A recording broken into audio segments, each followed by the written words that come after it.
Assalamualaikum warahmatullahi wabarakatuh. Perkenalkan, nama saya Daniel Rainira Darmawan.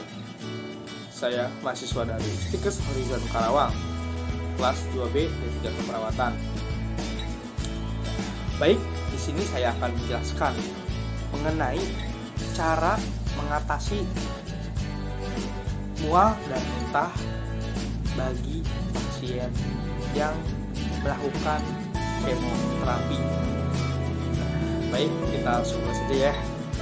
Di sini mual atau muntah adalah salah satu efek samping kemoterapi yang sering terjadi. Bahkan efek samping ini muncul sesaat setelah obat kemoterapi dosis pertama diberikan. Meskipun beberapa orang dapat meredakan rasa mual dan muntah, sebagian pasien kanker lainnya harus berjuang dengan keras untuk mengatasinya. Lantas, apa saja sih yang harus kita lakukan untuk mengatasi mual muntah tersebut setelah dilakukannya kemoterapi? Nah, berikut ini sejumlah cara yang bisa dilakukan untuk mengatasi mual muntah tersebut setelah dilakukannya kemoterapi. Di antaranya, yang pertama, minum obat pereda mual. Nah, seperti yang ada di gambar ini ya.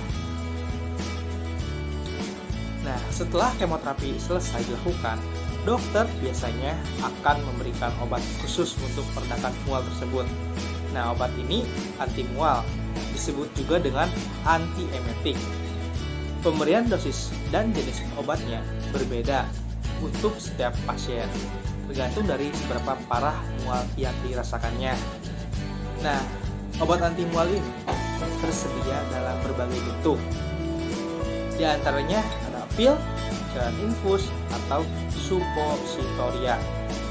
Jika pasien mengalami mual dan muntah pada pasien tersebut, mungkin akan diberikan obat pereda mual melalui cairan infus atau suppositoria supaya tidak terbuang sia-sia. Nah, berikutnya bisa melakukan dengan cara akupuntur. Nah, seperti gambarnya yang ada di sini ya. Baik, mengutip dari sebuah penelitian yang dimuat dalam jurnal Chinese Acupuncture and Moxibustion, akupuntur yang dikombinasikan dengan terapi panas bernama moxibushi dapat mengurangi mual akibat obat kemoterapi tersebut. Hal ini diperkuat pula dengan studi kecil lainnya, bahwa pasien kanker yang baru saja menjalani radiasi dan kemoterapi cenderung mengalami mual yang lebih ringan. Selain itu, dosis obat anti mual yang diberikan juga lebih rendah daripada pasien yang tidak melakukan akupuntur. Meski manfaat akupuntur ini tampak menggiurkan, ternyata tidak semua pasien kanker boleh melakukannya, khususnya pada pasien kanker yang jumlah sel darah putihnya rendah. Baik, yang ketiga ya, di sini bisa gunakan prinsip makan sedikit tapi sering. Gambarnya juga ada di sini ya, bisa lihat. Jadi, rasa mual akibat pengobatan kanker seringnya membuat pasien jadi malas makan. Jika makan dengan porsi normal membuat Anda mual dan muntah, sebaiknya gunakan prinsip ini ya. Jadi, makan sedikit tapi sering. Sebab bagaimanapun pasien kanker tetap harus makan secara rutin supaya kebutuhan nutrisinya tetap terjaga. Jika Anda tidak sanggup menghabiskan satu porsi makanan utuh secara langsung, sebaiknya diberikan jeda setiap 2-3 jam untuk makan dengan porsi yang lebih kecil. Nah, perhatikan juga jenis makanannya yang dikonsumsi.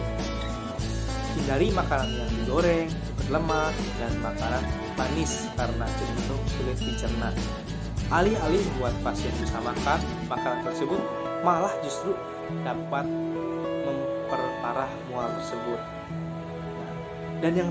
Dan yang paling terpenting, selalu penuhi kebutuhan cairan tubuh Anda dengan minum minimal 8 gelas per hari supaya tidak dehidrasi. Baik, nah sini ada yang terakhir, yang keempat ya, bisa melakukan teknik relaksasi. Di sini menurut American Cancer Society atau ACS mengatakan bahwa teknik relaksasi memberikan hasil yang menakjubkan dalam mengurangi mual setelah kemoterapi dilakukan. Jenis terapi ini bisa membantu Anda merasa lebih rileks dan mengalihkan Anda dari gangguan mual tersebut. Nah, di sini juga ada banyak teknik relaksasi yang bisa Anda lakukan ya. Mulai dari latihan pernapasan, terapi musik, hipnotis, hingga meditasi. Nah, seperti gambar tadi ya yang telah dimunculkan, Anda pun akan semakin mudah menghadapi dan mengatasi berbagai efek samping kemoterapi yang mengganggu tersebut ya. Nah, sekian penjelasan mengenai cara mengatasi mual dan muntah dari saya ya. Ada kata-kata yang kurang berkenan dari saya, mungkin penjelasan saya ada yang kurang ya. Mohon maaf bila ada kesalahan dari saya. Wabillahi taufiq wal hidayah. Wassalamualaikum warahmatullahi wabarakatuh.